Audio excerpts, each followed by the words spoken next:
So I think it's great, but it's old. Mugen is one of the best tools that we have for budding fighting game developers to try and make their own fighting game.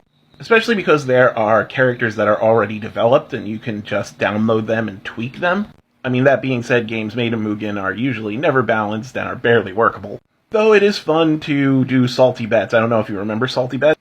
They would have a huge roster of Mugen characters and do random versus random CPU, and then you'd place bets on them. That was pretty fun.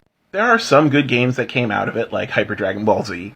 But the biggest problem is that Mugen was developed in the 90s.